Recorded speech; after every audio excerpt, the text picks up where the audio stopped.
Bueno, a veces yo también pienso que viendo los programas de Blaster he preguntado cosas de la forma incorrecta.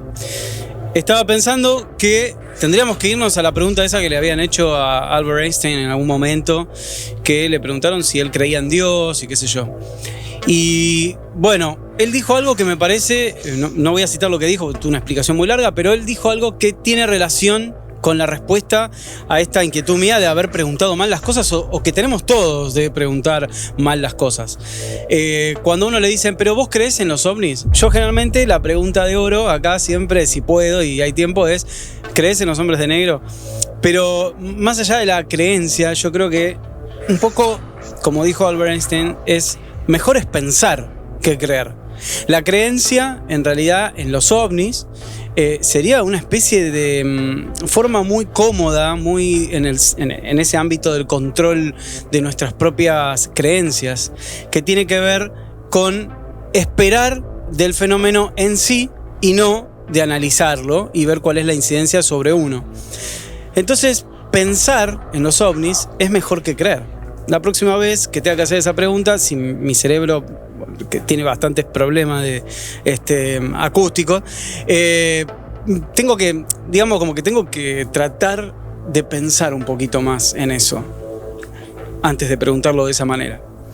Así que me quedo con este criterio de pensar en los ovnis, de decir, pienso en ellos, a ver cuáles son las características o qué sé yo, cómo son las cosas. Generalmente la creencia en sí no puede ser un elemento donde uno pueda llegar a especular. No tiene sentido especular, ¿no? Cuando uno dice creer en algo. Es como me ha pasado, yo profeso la religión católica, me ha pasado de preguntarle a alguien si creía en el diablo, esto que el otro, a otros católicos o a otros cristianos, vamos a decirlo, me dicen, eso de los... Entonces, pero ¿qué clase de católico sos? O sea, la creencia está asociada justamente a la aceptación, ¿no? de todo esto. En cambio, el pensar es un poco, nos da, ¿no? esa posibilidad de razonar cuáles son los aspectos de eso en lo que nosotros estamos pensando. ¿Pensamos en que existen los ovnis? ¿Pensamos en que existe la posibilidad de que haya seres lo suficientemente sofisticados para llegar hasta nuestro planeta? ¿Que son lo suficientemente sofisticados para atravesar todo el universo? Bueno, ahí está. Y otra cosa es decir, sí, yo creo. Porque si vos crees, es porque estás seguro de algo. Y ahí no te entra una bala, ¿eh? Ahí es a matar o morir. ¿Crees en esto? Bueno, crees en todo. Fin, no hay otra. Hoy vamos a hablar del caso de Ángel Germán Morazzi. Es un tema bastante... Es conocido dentro de la ufología para quienes continuamente están en eso y no tan conocido para el resto. Es un hecho que sucedió en 1980, el 19 de junio. Hay quizás algunas incoherencias en algunas actas que se hicieron posteriormente que lo atribuyen al 20, otros al 21, pero fue el 19, a las 4 de la mañana. Ahora vamos a hablar de este tema, obviamente con una de nuestras invitadas estrella también, que es Lorena Ciarrata, que es la líder, la que lleva adelante el Café Ufológico Rosario. Pero antes de eso, yo les voy a dar algunos casos que sucedieron en Argentina y que tienen que ver con lo que le pasó a Ángel Germán Morazzi en su momento, este agricultor que se vio lacerado ante un hecho muy extraño que constó en actas. El 4/7 del 68, en Villa Domínguez, en Entre Ríos, un joven agricultor de 24 años que se llamaba Omar Rabin, desde el interior de la cocina de donde él vivía, empezó a ver como que refulgía desde el exterior una serie de luces verdes y rojas. También empezó a guiarse por un zumbido bastante fuerte que lo obligó a salir al exterior para buscar la fuente de esas luces y de ese sonido. Se encontró obviamente, con un platillo volador. Y vamos a la época platillista. Se encontró con un objeto volador no identificado. Apenas entra en contacto visual, ya estando afuera de su casa con este platillo, empieza a sentir que la atmósfera a su alrededor empezó a cambiar, empezó a afectarlo de alguna forma. Sintió que estaba, pese a no hacer frío, empezó a sentir que se congelaba, empezó a sentir mucho frío, un frío intenso. Ante los destellos de estas luces y esta sensación que provenía de este objeto, este muchacho Omar se cubre la vista y automáticamente, cuando esta luz empieza a desaparecer, que este objeto se va del lugar, se mira las manos y se encuentra con que están negras, que tiene todo negro hasta los codos, y era algo que él le costaba mucho sacarse de las manos. También podemos agregar que él después le contó a los médicos que había un olor muy fuerte a madera quemada. Y bueno, obviamente llegó al hospital, donde uno de los médicos escribió que él tenía sustancia resinosa en la superficie de la piel, desde los codos hasta la punta de los dedos. No hay tanta información, o sea, anexa a todo lo que sucedió, pero es un hecho bastante curioso. Después tenemos el 5/12 de 1967, en el Hospital Italiano de Santa Fe, fue hallado un hombre que se llamaba Guillermo Schmidt-Halter, que era un hombre de 52 años que ese día estaba pescando en la laguna Vedetti, el día 28 del mes anterior. Terminó muriendo el 5/12.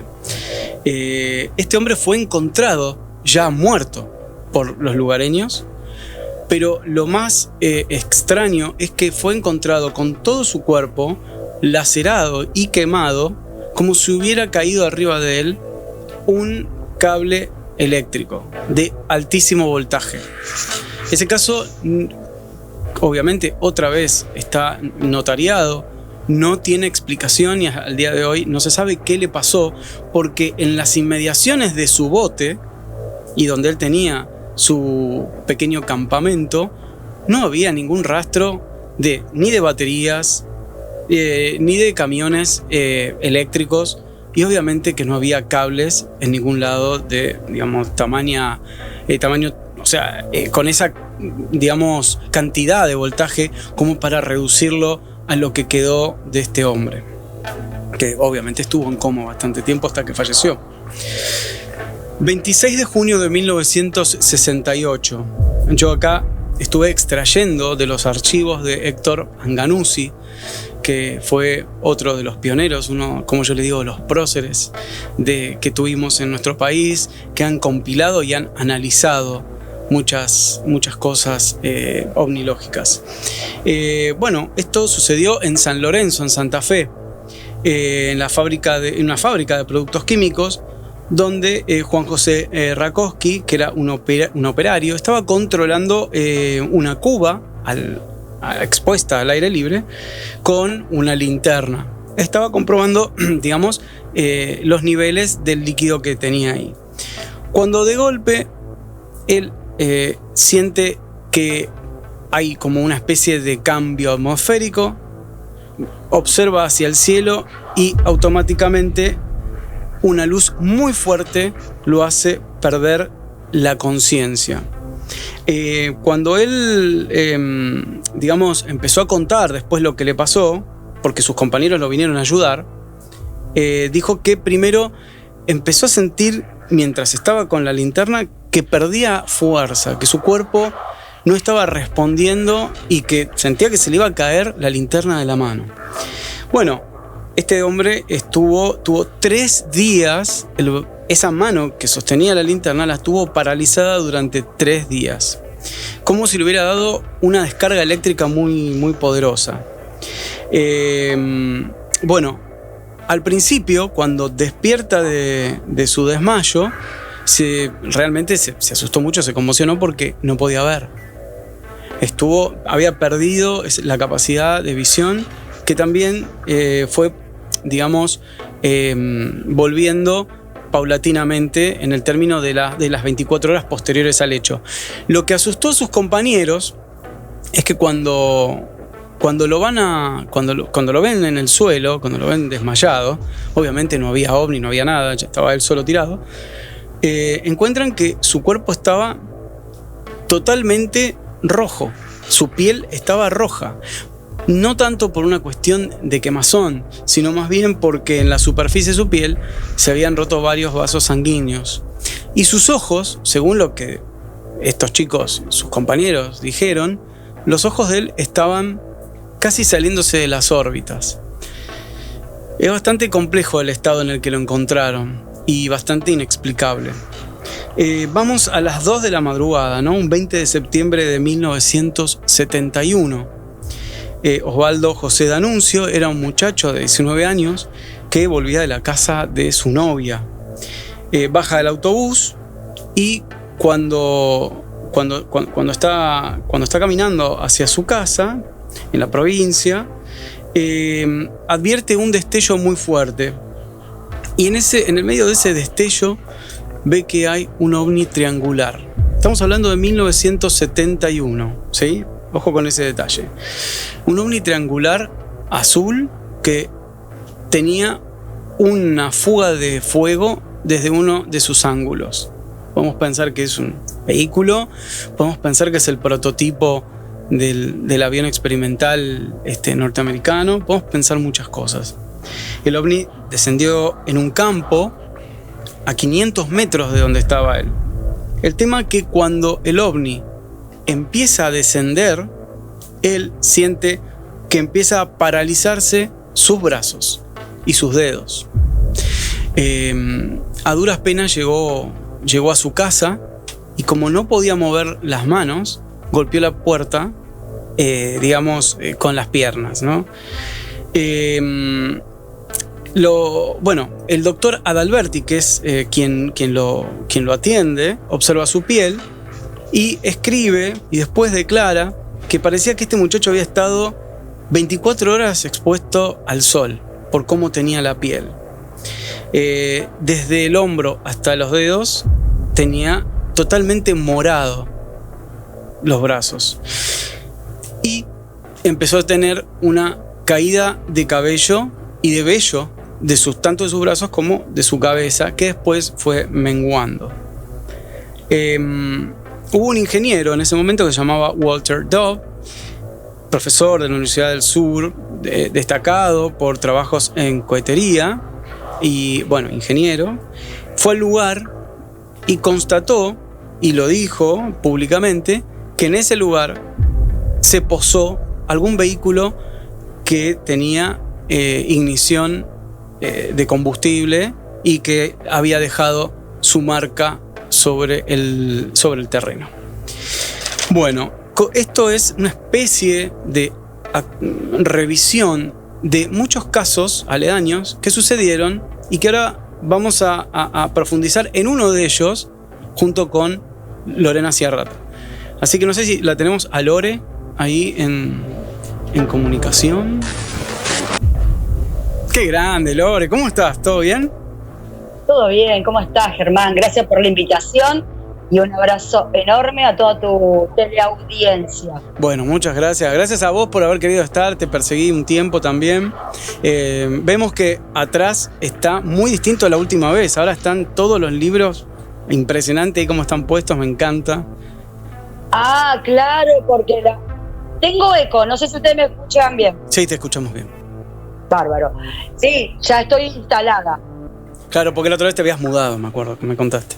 Cuando hicimos la primera nota, sí, hacía 2 días, 3 días. Claro, y ahora vemos toda, me encanta la biblioteca y todo. Sí, en esa nota habíamos hablado de Dionisio Yanca y todo lo que le había sucedido a este hombre. Sí, habíamos hablado de todo lo que le había pasado. En este caso, vamos a hablar de este señor que hoy debe tener, vos seguramente, justamente vos sos quien aborda en Argentina todo el tema de la ufología desde la parte más humana, ¿no? Desde las experiencias posteriores quizás ufológicas y lo que les pasa a ellos como personas. Esto es, me baso un poco en tu trayectoria, que te acercás al contactado, al abducido, a la persona que tuvo, ¿no?, el tete a tete con los ovnis. Ángel Morazzi, Germán, también, qué buen nombre. Es un señor que no sé si falleció o debe estar en sus 80. Y es de la localidad de Bermúdez, ¿puede ser? Sí, no. Tiene 83 años. Recién hablé con él. Qué grande. Porque hablo continuamente. Sí, bueno, sí. Qué bueno eso. Me gusta que... Tenemos una relación muy linda. Con mi marido también. Con la esposa de Ángel.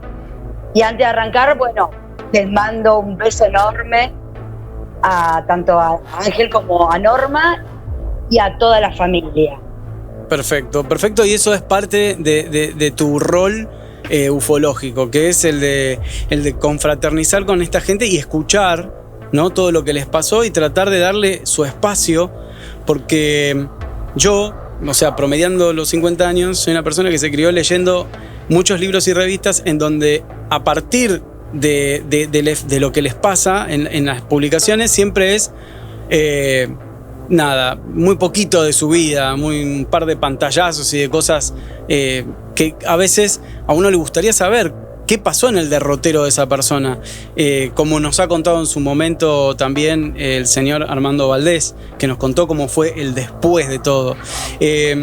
Más o menos tenemos que, para que vos puedas contarnos lo que sabés y lo que hablaste, tenemos que decir que este señor en ese momento tendría, o sea, esto fue en el año 80, así que era una persona joven, trabajaba como agricultor, vos corregime, estaba enganchando a las 4 de la mañana en Arequito, ¿no?, cerca de ahí, estaba enganchando el aparato que va en un tractor y bueno, siente también, como le ha pasado a otros, o ve, no sé cómo te lo habrá contado él, una presencia voladora, ¿no?, lumínica.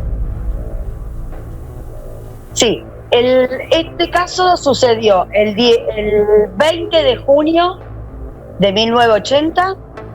Él estaba en Arequito, donde vivía, 4:30 de la mañana aproximadamente. Él estaba con su tractor en el campo, estaba arando. Había ido un rato antes porque iba a venir un familiar a visitarlo y para terminar sus tareas antes. Hay que tener en cuenta esto. Junio, en Argentina, en el medio del campo, mucho frío. ¿Y por qué es importante este detalle? Por lo que te voy a contar luego. El tema era así. Un día común y corriente, él estaba con su perrito, que lo acompañaba para todos lados, tractor en marcha, medio del campo. Él ve una luz que hace como que se pone de día, o sea, 4:30 de la mañana, junio, Argentina, es oscuro, todavía estamos de noche. Cuando él se da vuelta, ve esa luz, se tira del tractor, el perrito se tira, lo tapa él con su brazo al perrito, esa luz pasa de una manera muy veloz, él se asusta, cuando se incorpora el tractor se apagó, o sea, él no lo apagó, el tractor se apaga, se empieza a sentir mal y muy asustado. ¿Qué hace él? Vuelve a su casa, Normita, la esposa, le pregunta, ¿por qué te volviste? ¿Qué pasó? Él le dice que se vaya a acostar, que lo deje solo, y a las 2 horas vuelve a llamar a Norma porque le dolía mucho el cuerpo, tenía ardor, no veía bien y estaba descompuesto, todo su cuerpo estaba descompaginado. Norma lo revisa y encuentra 3 marcas en la espalda, por eso hice hincapié en la ropa que él llevaba. Él tenía puesto una camiseta, una polera y una campera de cuero. O sea que eso que lo quemó traspasó, pero no quemó la ropa. Empieza a tener vómitos, dolor de cabeza, descompostura estomacal, y la esposa lo lleva al Hospital Belgrano. Ahí lo empiezan a atender, se empieza a descompensar un poco más, lo interna. A las horas, aparte de esas 3 marcas, aparecen 5 marcas más en su cuerpo. Las marcas eran como de color ocre. Las marcas no tenían un patrón definido. No tenían patrón. Son como marcas de aleatorias. Laceraciones. Claro. Como si fueran las quemaduras. Claro. Una laceración común, viste, que vos te quemás con algo, pero traspasó la ropa. A la hora, bueno, queda internado y aparecen 5 marcas más. Y ahí empieza el derrotero. Pará, pero las marcas fueron apareciendo también posterior A ese encuentro de las 4:30 de la mañana. O sea que él estuvo mal, entró, empezó a sentirse peor, después peor, y sus marcas empezaron a notarse posteriormente. Fueron evolucionando. A las horas, 3-4 horas después, ya quedando internado, claro, porque estaba totalmente descompensado y no veía, aparecen 5 marcas nuevas. Ahí, bueno, traen a una dermatóloga, distintos médicos, empieza todo una cuestión de empezar a llamar a médicos para ver qué tenían. Náuseas, descompostura estomacal, visión totalmente disminuida, ardor en todo el cuerpo, y las laceraciones. No quiero spoilear, pero te hago una pregunta. Él, al día de hoy, después se recuperó absolutamente de todo. Eso es solamente esta preguntita. Después Bueno, te la respondo. Sí, él se recupera de esto, pero hay todo un mes complejo. Y lo que me acaba de contar recién, charlando con Ángel, que nunca me lo había contado, que 3 de las marcas de la espalda todavía la tiene. Wow. Mirá, pero además estamos hablando de hace 40 años. No sé. 40 años, 45 años. Ahora sigamos porque estaba bueno. Empezaban a hablar con un montón de tipos que tienen la tienen re clara, dermatólogos y médicos. Dermatólogo, clínico, neurólogo. El tema interviene ahora la policía. ¿Por qué? Porque aparentemente alguien lo atacó a este hombre en el medio del campo. Acá el fenómeno ovni ni aparece, ¿eh? O sea, aparece. Acá no estamos hablando del fenómeno ovni. Nadie hasta este momento habló del fenómeno ovni. ¿Te dijeron si la carátula inicial de la policía, cómo escribieron? Bueno, ahí está el kit de la cuestión. Porque, bueno, ustedes saben que este caso tiene esto, que es lo rico de este caso. Es el primero en Argentina, ¿no? Es el único. El único que está judicializado. Exactamente, es el único que está judicializado en Argentina. Wow. Tengo que hablar con Manu Carballal porque en España hay un caso también judicializado que me enteré hace poco gracias a Marcelo Metaller, así que para hacer la comparativa, eso es interesante. Pero volviendo al caso de Ángel, vuelvo a decir lo mismo. Ustedes me escuchan bien porque yo escucho con todo retorno. No, se escucha perfecto acá, ¿eh? Ah, listo. Bueno, interviene un policía. El policía empieza a tomar declaraciones a personas allegadas a Ángel Morazzi, porque, a ver, ¿qué le pasó? Lo atacaron en el medio de la noche, en el medio del campo, en sus tareas habituales. Empiezan a cuestionar la credibilidad de Ángel, si podía haber sido una mentira, si se podía haber lesionado, la típica. En esos testimonios, que son 7 que se toman al principio, esto deriva directamente al juez Giacomelli de la ciudad de Rosario, de la 4ª nominación, y ahí se eleva un acta donde deriva, y te leo lo que dice el expediente judicial para después seguir con el tema. Acá lo ponen como el hecho ocurrido el 21 del 6 de 1980. Localidad Arequito, provincia de Santa Fe. Prestó declaración en el juzgado correccional de la cuarta nominación, segunda secretaría, el 30 del 6 del 80, expediente caratulado NN, entre paréntesis, presunto omni número 601/80 por lesiones culposas. Acá está, no sé si lo ven bien. Sí, se ve, Germán Moreno. Mirá, ahí está todo. Presunto ovni, dice ahí. A ver si acá se ve mejor. Sí, Archivo General de los Tribunales, perfecto. Acá está el completito, que lo tuve gracias al investigador y psiquiatra Néstor Berlanda, que él tiene el original. Entonces pude sacar fotocopia y tenerlo. Berlanda, no tengo todavía el agrado de entrevistarlo, pero ¿se ocupó de esto en el momento o abordó este caso mucho tiempo después? No. El tema es que Luis Reynoso, un investigador rosarino ya fallecido, tuvo acceso al expediente por su profesión y obviamente lo quedó después en manos de Néstor Berlanda. Ah, entiendo. Néstor lo conoció cuando pudimos dar con Ángel en el 2020, donde pudimos hacer el programa, donde Ángel, después de 40 años, cuenta por primera vez delante de sus hijos y delante de sus nietos lo que había vivido, porque nadie más que su esposa sabía. Acá es muy importante tener en cuenta la opinión de la esposa, ¿eh? Es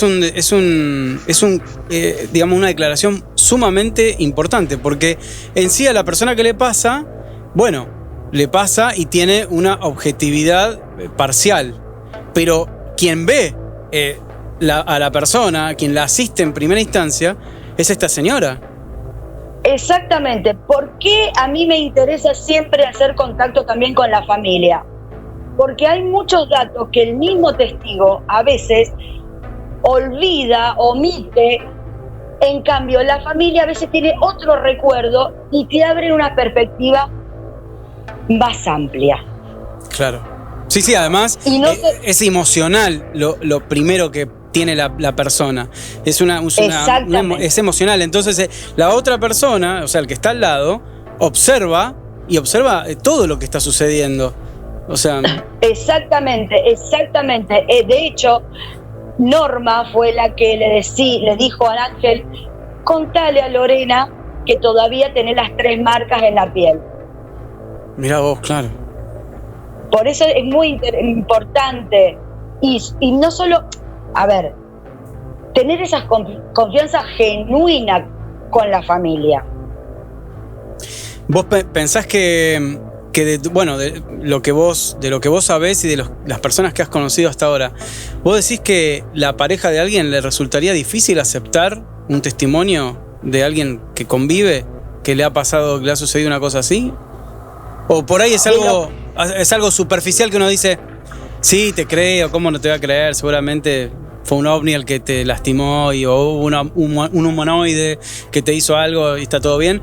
O uno lo dice, o uno podría llegar a decirlo simplemente para no hacer sentir mal a la otra persona y en el fondo pensar, está psicótico, está teniendo alucinaciones, atribuye lo que le pasó a extraterrestres cuando en realidad tuvo otra cosa. ¿Vos pensás que sucede eso? De la cantidad de testigos que hemos encontrado con Marina Giaveno, yo por suerte tengo la posibilidad de hablar con la familia, con las esposas y en realidad ellas lo que hacen es una contención. O sea, hacia esa persona que vivió estas situaciones. Es una contención y de mucha ayuda cuando lo acompañan, cuando lo asisten emocionalmente a su pareja. O sea, eso es lo que vos constatás, que realmente al principio es una contención. Yo lo que decía era si se sostiene con el paso del tiempo. Por ejemplo, a ver, y con esto estoy extrapolando sin hacer una comparativa directa, pero como pasó, y como muchos pueden ver en el documental sobre la abducción en Manhattan, creo que es, el tema de Bud Hopkins, la misma esposa, con el paso del tiempo, empezó a cuestionar al marido.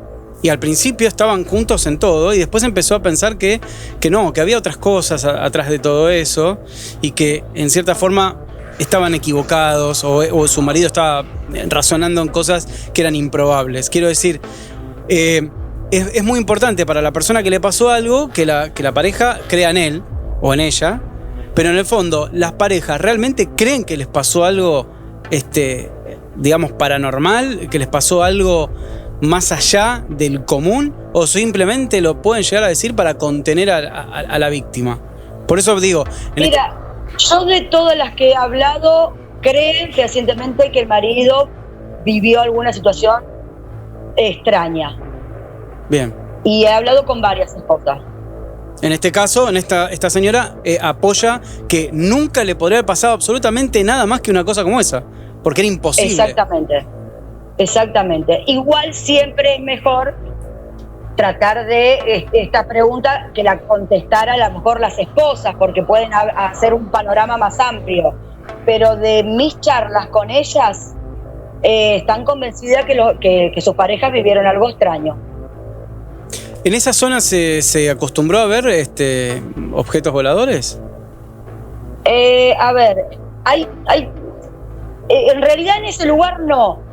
Este lugar es Paraje La Viuda, en Arequito, algunos kilómetros de Rosario, pero en la zona, en Casilda, es una zona bastante caliente en cuanto al fenómeno. La parte de Carcarañá, hay muchos relatos.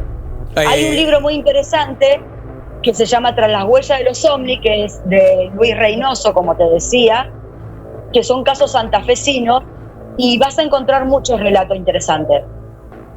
O sea que es una zona, digamos... Mirá, yo por lo que vi, y por lo que he leído en mi vida, de las oleadas y de todas las cosas, durante los años 60 y 70 Santa Fe fue muy, muy recorrida por objetos no identificados. O sea, fue un lugar... Bueno, nosotros cuando tuvimos a Ángel Morazzi en el programa, tuvimos el caso Calamante. También un caso que, bueno, es para un programa aparte porque tiene todo lo que nos gusta de la ufología, de esa ufología de hojalata. Bueno, lo tiene ese caso. O sea, tiene tornillos. Hay tornillos, hay marca, hay luces, hay secuelas, hay animales muertos. Claro, ¿y es impresionante. ¿Te contaron qué pasó con el perrito de este hombre, si tuvo algún problema? Bueno, volvamos al caso Ángel. Luego de estar unos días internado, totalmente descompensado, hasta que pudieron equilibrarlo, vuelve a su domicilio y acá empieza todo el derrotero judicial. El caso estuvo adelante varios años hasta que quedó en la nada, porque ¿cómo agarrás un ovni para indemnizar a un hombre que hirió en el campo? Imposible. Bueno. Lo interesante de esto, que se hizo una recopilación de información muy importante. ¿Por qué? Se tomó declaración a muchísimas personas para entender cómo era la personalidad de Ángel. Todo se llegó a un acuerdo, a una resolución, que era un hombre fiable. Después se hizo un relevamiento de las aeronaves que podrían haber sobrevolado la zona a 50 kilómetros a la redonda. El único que había propietario de una avioneta Piper, no me acuerdo qué, era a unos kilómetros, pero no había volado ese día. Igual un Piper, O sea, es una cosa que está totalmente fuera de lo que vio este hombre. O sea, no. bueno, pero se necesitaba corroborar para ver si, estaban haciendo una investigación. Vos tenés que tratar de conseguir la mayor información posible para poder llegar a una conclusión. ¿Y los militares de qué la van en este tema del espacio aéreo? No, acá lo único que hicieron policía y fiscalía, y se hizo todo este relevamiento y nada más. Pero se constató que no hubo aeronaves volando, que no se supo nunca qué fue lo que pasó, y el juicio que se inició quedó en la nada. ¿Por falta de mérito de qué? Por falta de pruebas. Por falta de pruebas. ¿Cómo constatás que un ovni te atacó? No, está bien, pero el abogado, ¿a dónde iba? ¿A quién? El abogado dice, quiero a los pilotos del ovni. O sea, ¿cómo? Germán, los abogados, ¿a dónde iban? Los abogados estaban buscando un ovni. Claro. Muy difícil. Muy difícil. Estaban buscando un ovni. ¿Cuánto duró ese proceso judicial hasta que dieron por terminado las instancias? En realidad ni siquiera la dieron por terminada. Ángel ya desistió. Y sí, estuvo aproximadamente como 5 o 7 años. Claro. Bastante tiempo. Pero ¿qué pasó antes de que Ángel ya diera por sentado que nunca iba a tener una resolución esto? Luego de lo que le pasa a Ángel, automáticamente salen todos los medios de comunicación, obviamente que lo abordan, tanto investigadores como la prensa, hasta que Ángel agarró su niñita de 1 año y medio y su esposa y estuvo escondido, como quien dice, en un monasterio durante casi 2 años, hasta que se asentó en una localidad muy cerca de acá de Rosario, donde vive actualmente. ¿Tenés idea si se acercó Nife en aquel momento? Aparentemente, por lo que él cuenta, fueron muchísimos, pero hay que tener en cuenta esto, que Ángel no era un hombre que estaba contaminado con el fenómeno. O sea, si vos le decías, se acercó Nife, se acercó Fabio Serpa, y él no sabía quiénes eran. Y un caso que también quedó muy archivado, a pesar de lo importante de tener un expediente, porque Ángel estuvo 40 años sin decir nada. Desapareció de su lugar de origen y nadie más los encontró. O sea, esto es a raíz del asedio mediático que sufrió este hombre. Exactamente.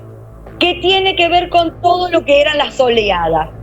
Cuando fueron casos mediáticos, sabemos que tanto investigadores como prensa automáticamente acechan al testigo para, obviamente, tener información y poder dar a conocer el caso.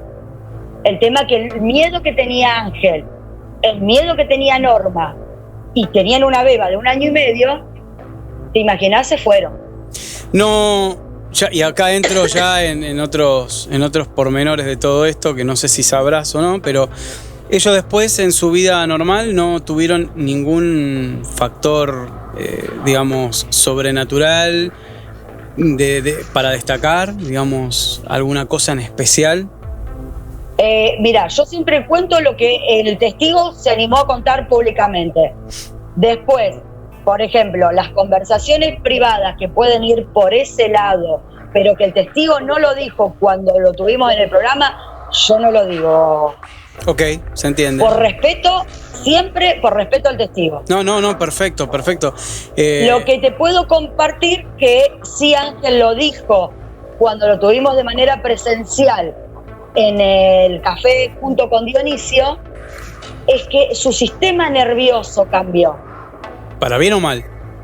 Y para mal, porque él se suele alterar por cosas insignificantes y lo hacen sentir mal. Claro. O sea, él, digamos, de todo lo que podemos saber o que puede saber la audiencia, y me incluyo, es que posterior al hecho, él lo que tiene es su metabolismo modificado en un punto. Él, exactamente, o sea, es un hombre divino, es un amor. Nosotros acá lo adoramos, hemos compartido un montón de cosas con él, yo hablo continuamente. Él es parte de la película que se está terminando de grabar del caso del Diony, porque él se hizo muy amigo de Dionisio. ¿Por qué? Porque eran dos iguales que habían vivido algo extraño. Claro, digamos, se identificaban mutuamente. Exactamente. ¿Cuándo vas a tener la novedad de cuando se termina la película y todo? ¿Cuándo? Mira, como viene la cosa, que viene muy bien, quizás para fin de este año ya haya novedades importantes. La parte de nosotros ya la grabamos también con Ángel, estuvo en la casona donde estuvimos hospedados, donde se grabó todo. Qué lindo, qué lindo. Sí. Y yo, o sea, para mí la prioridad en este tipo de cosas, y creo que va a pasar porque están ustedes de por medio, es la cantidad de información que vierten. Eso es lo más... A mí me encanta eso. Yo soy una amante de que cuando leo algo nuevo o veo un documental, me tienen mucha información porque significa que se tomaron el trabajo de indagar. Entonces eso creo que va a estar y ya lo estoy sintiendo, digamos, sin ver el documental. Con respecto a la película, se van a saber también muchas cosas que nunca contamos. Claro. Se van a saber detalles, por ejemplo, muy personales de cómo llegamos a Dionisio. Se van a saber detalles de lo que era la relación de Dionisio y Ángel.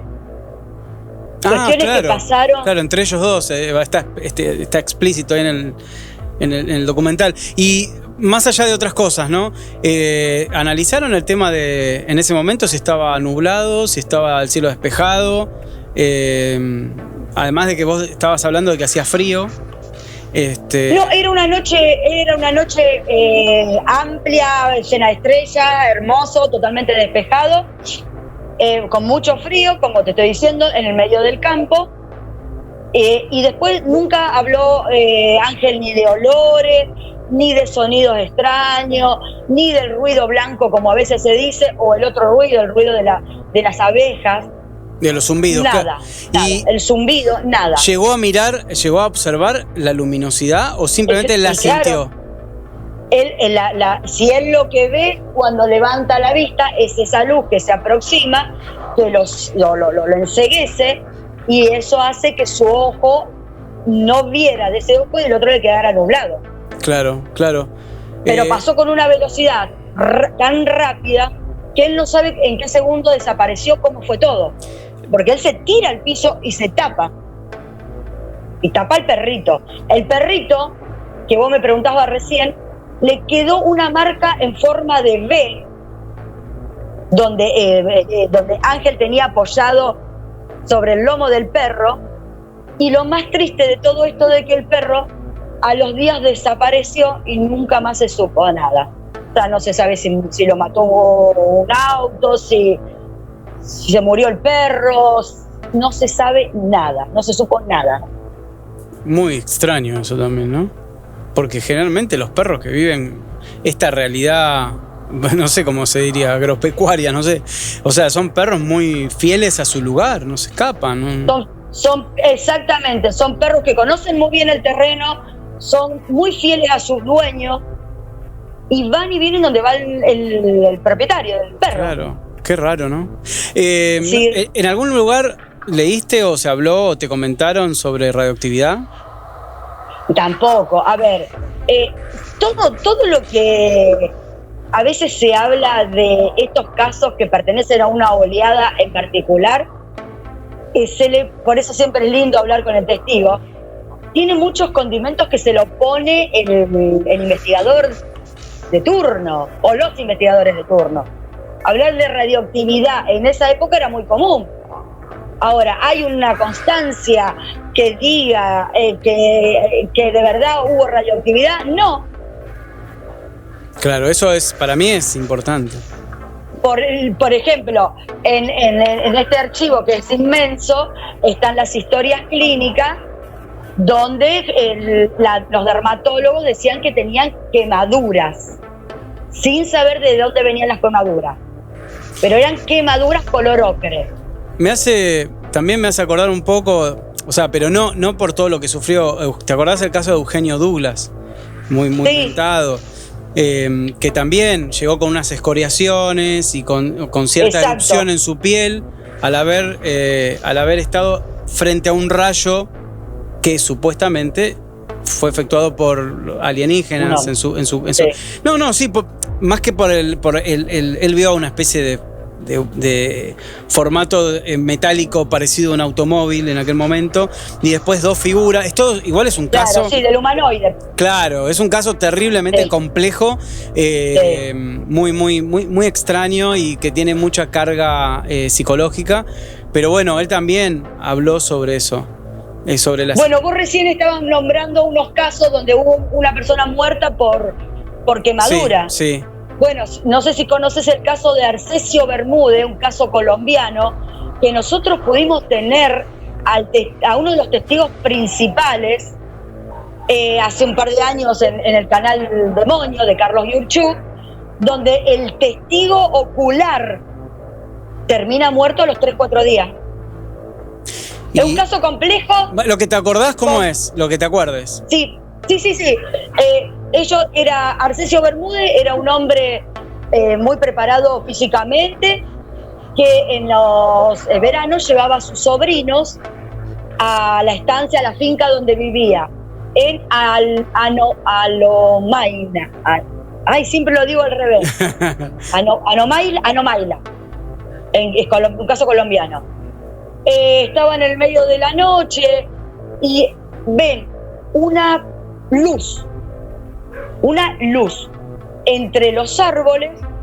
Arcesio, que era el señor que estaba al cuidado de los chicos, se acerca a esa luz.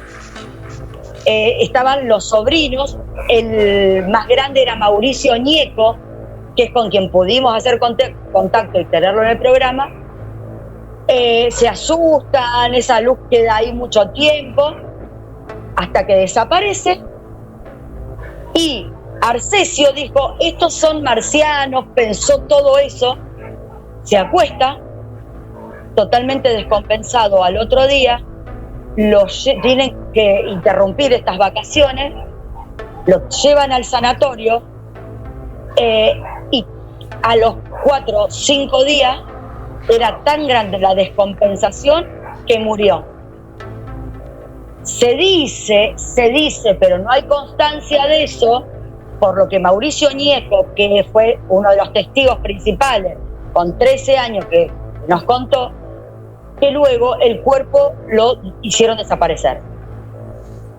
¿Lo hicieron desaparecer? ¿Las autoridades? Aparentemente.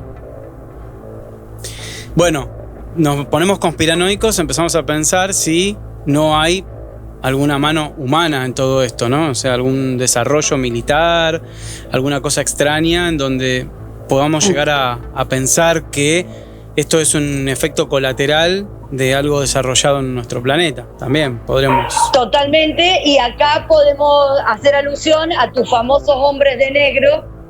¿De qué son los hombres de negro? Decime. Mirá, nos quedan 3 minutos y vos sola hiciste la introducción. Sos una genia. ¿Qué pensás de...? No, a ver, ¿qué son para mí los hombres de negro? Quizás estos agentes que nacieron de la panza de una mamá común y corriente, que con un trajecito negro y los lentes negros, como nos gusta identificarlos, pero que trabajarán para algunos servicios muy particulares, donde saben llegar en el momento. Claro, se encargaron de esto, digamos. Puede ser, tranquilamente. Pero por eso, cuando hablamos de hombres de negro, ¿hablamos de seres de acá o seres de otros lados? Bueno, hoy dije que al principio, no sé, escuchaste que hablé sobre la creencia o sobre pensar, ¿no? Exactamente. Y yo creo que si tengo que pensar sobre los hombres de negro es un rótulo a algo, a un conglomerado, ¿no? Un factotum de elementos Sí. que, de acuerdo al tópico que estemos, podemos llegar a poner a agencias, a tercerizados, porque mucha gente te habla de que son del gobierno o de la CIA, no sé.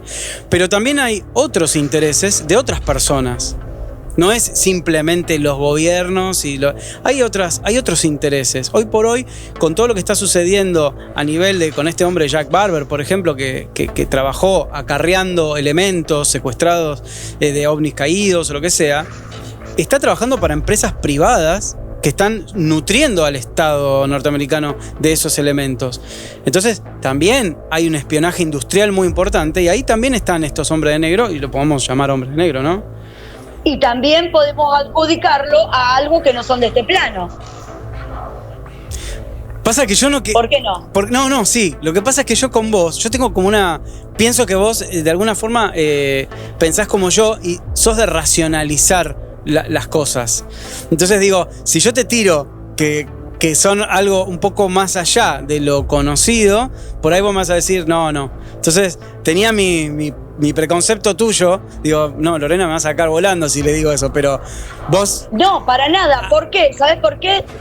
Un minutito y te lo resumo. Hay un caso que mostró Carlos Biurchó en su canal de una señora del sur.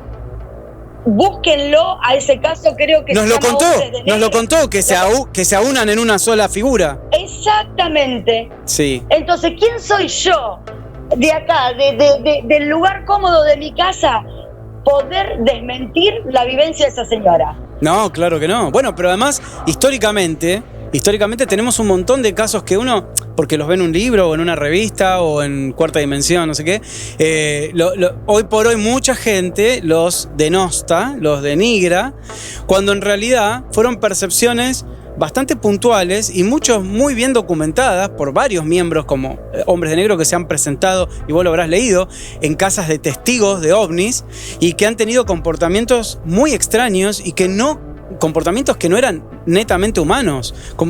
John Keel ha expresado un montón de situaciones con seres vestidos siempre de traje, riguroso, no de negro, de riguroso traje, y que han visto, se han puesto a ver, por ejemplo, una virome, y ellos, los testigos, los han visto a estos hombres de negro a escondidas, viendo elementos que para nosotros son normales, y ellos analizándolos de una forma extraña. Obviamente que hay mucha mística. Yo trato de ser racional con esto, pero la verdad es que hay cosas que no podemos explicar y que está bien documentado. Yo creo que si hablamos de esto, a ver, nosotros somos unos frikis. Nosotros somos un clan muy particular. Pero si queremos hablar de esto, hay que poner arriba de la mesa todo. Aquello que nos parece dentro de lo que es una locura, el misticismo, y aquello que también podemos comprenderlo de una manera racional. Pero claro que sí, pero eso es lo que yo decía al principio. Cuando hablo con un creyente, con un cristiano, y le digo, bueno, el diablo, no, pero eso no sé, pero crees en los ángeles, pero no crees en el diablo. Y, a ver, viejo, si crees en algo, poné todo y ponete a pensar. Algo que a mí me enseñó Berlanda como psiquiatra, hablando de estos temas, con la creencia uno no puede meterse. ¿Por qué? Porque vos a lo mejor crees en Dios, pero no querés creer en el diablo. ¿Por qué no crees en el diablo si crees en Dios? Tendrás tus motivos personales. Claro, pero es especulativo. Es especulativo. Todo es especulativo. La creencia es especulativa. Claro. El fenómeno es especulación. Sí, por eso es bueno pensarlo. Así encontramos una marca en el cuerpo de Ángel, o una marca en el piso, o encontremos un pedazo de chapa que no se puede saber de dónde es especulativo decir que es del fenómeno ovni. Claro. Perfecto, y así debe ser la forma en la que lo encaramos. Lore, se nos acabó el tiempo. Ojalá fuera como los programas de ustedes en Demonios, que están programas de 2 horas, ¿no? Más, así charlando y desarrollando. Yo he hecho programas de más de 3 horas y media. Bueno, claro. Agotador. Bueno, pero pero gusta, sí, porque se profundiza. Sí, a mí me encanta. Bueno, te mando primero un agradecimiento muy grande. Buenísimo haber tocado este caso, que no todo el mundo lo conoce. Y desde acá, obviamente, seguimos promocionando el Café Ufológico Rosario, que se puede encontrar así en internet. O sea, cuando... Así. Café. @Café Ufológico Rosario, youtube.com/demonios, ahí me encuentran. Perfecto. Y déjame agradecerte a vos, a todo tu equipo y sobre todo a Ángel Morazzi y a Norma, que más allá del amor y el cariño que nos tenemos, que me permita hablar de su caso. 10 puntos, te agradezco. Hacemos extensivo este agradecimiento al Señor por habernos permitido de alguna forma traer su caso como ejemplo. Así que bueno, gracias Lore, gracias a ustedes, gracias Seba y gracias a Juan que está haciendo todo esto. Y nos encontramos en el próximo programa de Blaster. Gracias.